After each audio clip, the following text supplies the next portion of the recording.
sudut pandang kita. Didukung oleh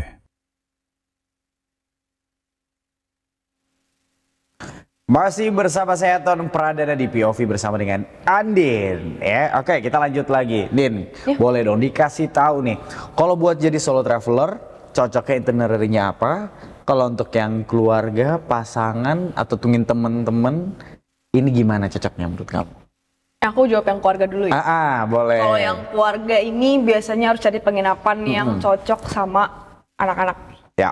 Which means kalau bisa depannya harus ada pantai biar mereka bisa main. Betul. Dan orang tuanya bisa mengawasi sambil santai juga. Bener. Jadi nggak harus naik kapal dulu ke pantai ini, ke pantai apa. Ribet Itu ya. Ribet kayak gitu. Selain itu kalau keluarga, biasanya aku akan suggest untuk makan di restoran apung, namanya Nusa Keramba. Kenapa? Suasananya beda. Makan di tengah laut, Iya sih. sambil makan seafood, gitu enak kan. Nah, kalau misalkan yang sama teman-teman, itu aku nggak terlalu saranin untuk makan di restoran apung.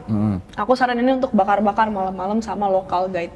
Karena local guide di Pulau Seribu itu orangnya asik-asik kayak gitu. Jadi ntar mereka tiba-tiba ngeluarin gitar, main gitar sama kalian. Kalian juga ikut sambil bakar-bakaran, rame-rame sama teman-teman kalian kayak gitu. Kalau solo traveler, ini tergantung kamu mau punya berapa waktu nih di Pulau Pramuka. Baru kemarin banget aku ngajar solo traveler dari Spanyol. Wah. Dari Spanyol, dia memang ada waktu sekitar 1 minggu lagi di Indonesia. Dan dia memang mau cari tempat yang chill. Gak banyak orang, jadi dia datang ke Pulau Pramuka. Kebetulan nginep di salah satu penginapan namanya Royal Mermaid yang lokasinya benar-benar sebelah dive center kita. Jadi dia ngeliat tabung-tabung apa segala macam, tertarik untuk ngambil kursus dan dia akhirnya ngambil kursus selama 3 hari kayak gitu. Oke, jadi dia ambil kursus di sana 3 hari dan akhirnya menghabiskan waktu yang sisa seminggu itu. Betul, untuk diving. Oke, nah kalau misalnya 2 hari ngapain aja nih? Kan kamu menyarankan tadi kan minimal jangan sehari dong, at least 2 hari 1 malam dong. Nah kalau yang solo traveler apa tuh? 1 harinya dia apa diving, besoknya ngapain? Balik lagi ya. Biar dia nggak kosong gitu kan? Bener.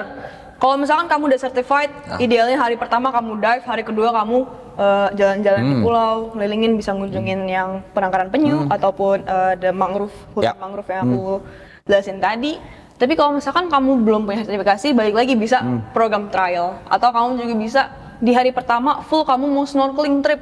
Oke, kita mau ke pulau air, kamu mau snorkeling trip di area perlindungan laut juga bisa. Atau mau snorkeling trip di area pulau juga ada.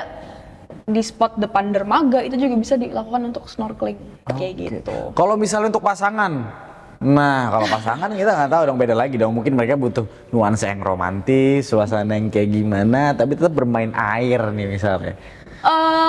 Balik lagi ya sebenarnya itinerary di Pulau Pramuka itu mau kamu bawa keluarga, teman-teman atau pasangan sebenarnya nggak jauh beda karena memang kita punya itinerary yang cukup template lah ibarat. Template, oke, udah jelas gitu udah ya. jelas, jadi misalkan kamu hari pertama pengen jalan-jalan pakai kapal, snorkeling trip kayak gitu. Dan mungkin kalau misalkan kamu berdua sama pasangan mungkin pengen yang lebih private atau private trip dibanding open trip kan bisa juga kayak gitu. Jadi dipecah juga, nggak harus dalam satu rangkaian harus gini nggak usah ya.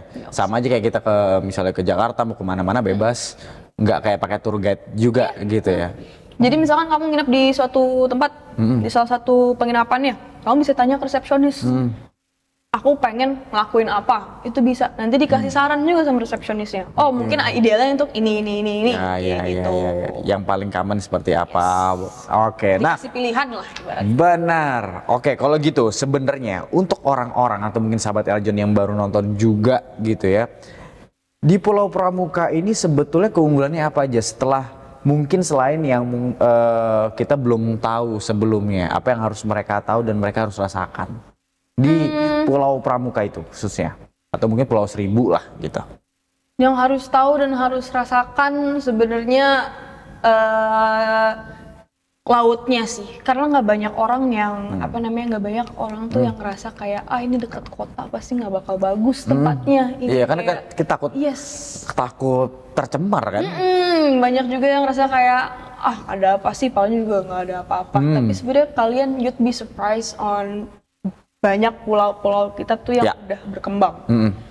banyak resort di Pulau Seribu itu sendiri yang udah bagus.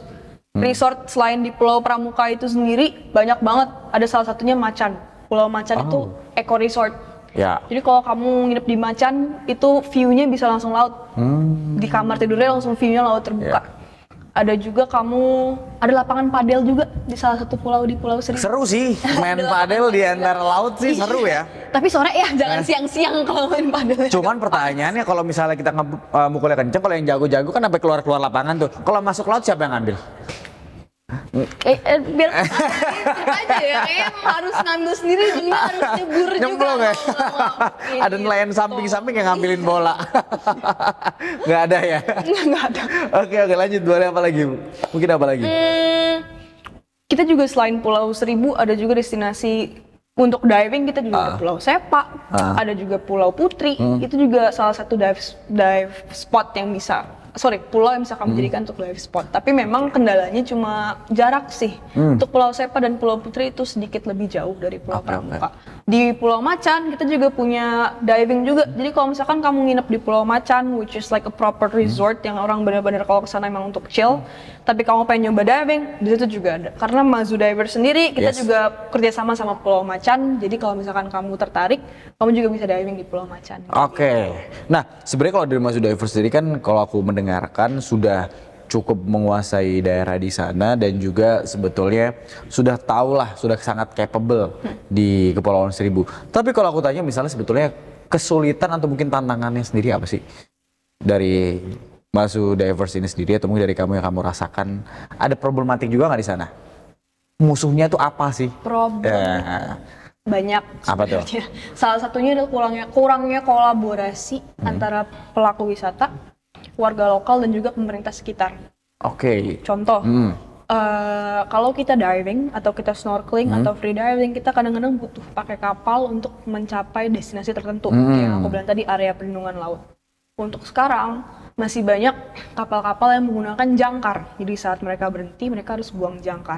Idealnya kalau kamu melakukan wisata bahari, kamu tidak membuang jangkar, tapi menggunakan hal namanya mooring buoy. Apa tuh? Mooring buoy itu ada kayak buoy atau pelampung yang diikatkan ke batu yang ada di bawah air.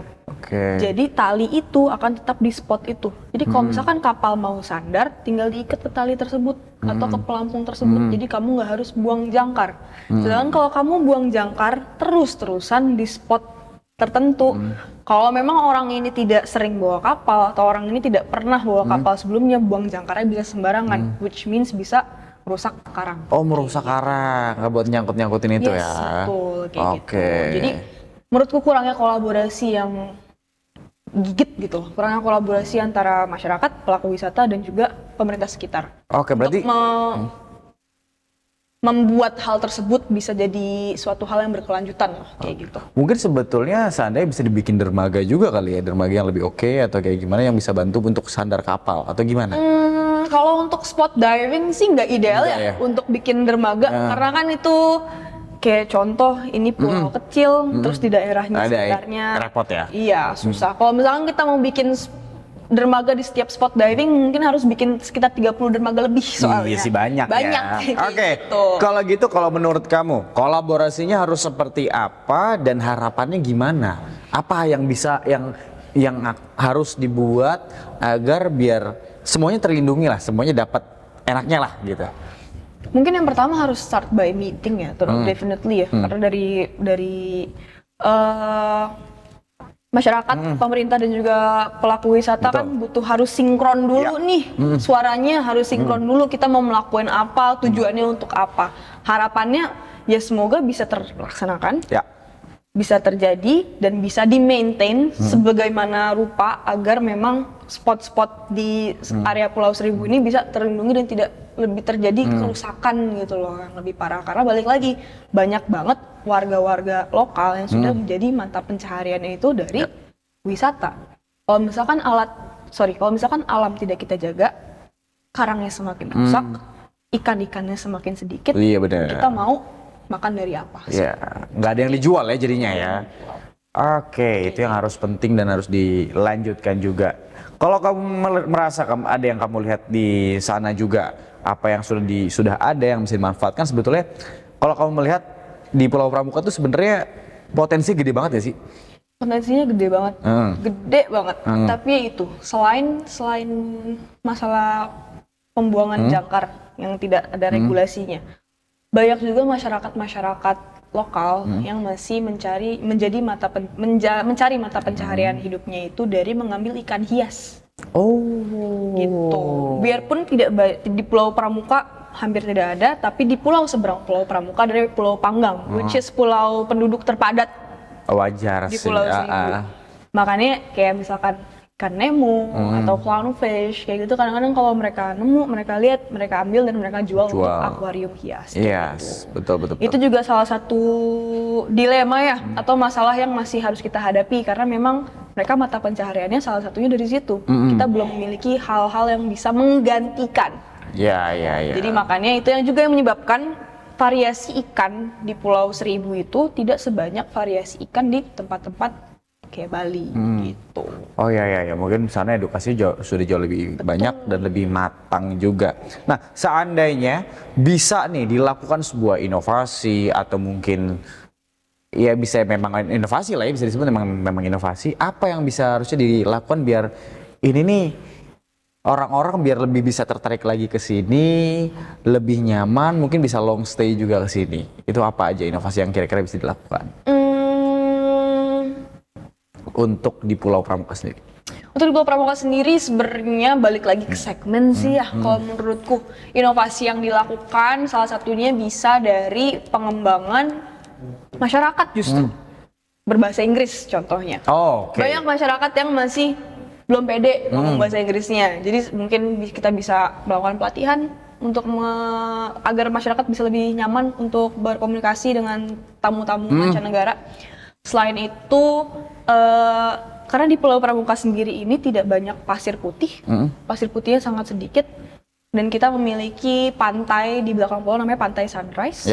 Mungkin pantai itu juga bisa dikelola lagi agar bisa menjadi tourist attraction lagi. Jadi orang-orang nggak hanya main ke pantai yang di daerah dermaga, tapi juga daerah belakang. Oke, mungkin bisa dari kementerian manapun yang bisa menaungi wisata, pasti mungkin bisa kolaborasi sama influencer dan lain sebagainya juga kali ya.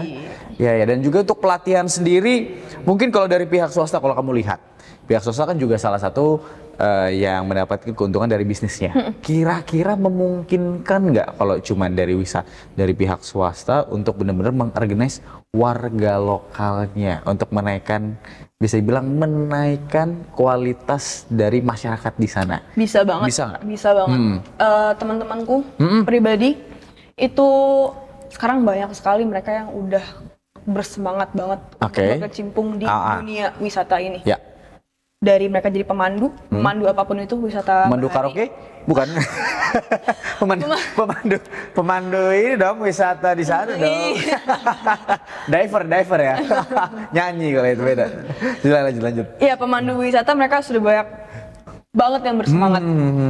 Mungkin dari sisi-sisi generasi mudanya itu sangat-sangat possible kayak gitu. Selain juga untuk sekarang ya, aku pikir kita sudah ada pemerintah KPKP, itu juga suku dinas KPKP, Sudin KPKP ini juga sudah melakukan pelatihan selam yang rutin setiap tahunnya untuk masyarakat lokal.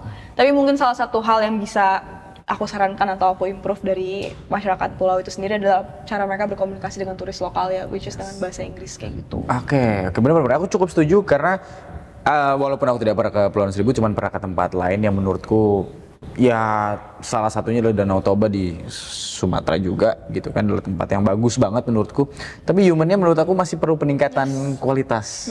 Apakah juga hal itu juga yang dirasakan sebetulnya perlu untuk memanajemen, untuk merawat, karena kan kita nggak cuma tempat bagus tapi hospitality kan sangat ini. Kalau masalah hospitality, bukan penduduk ya, teman-teman saya dan warga lokal sana tuh sangat ramah dengan turis, mau itu lokal ataupun mancanegara. Tapi yang balik lagi, yang membatasi memang komunikasi.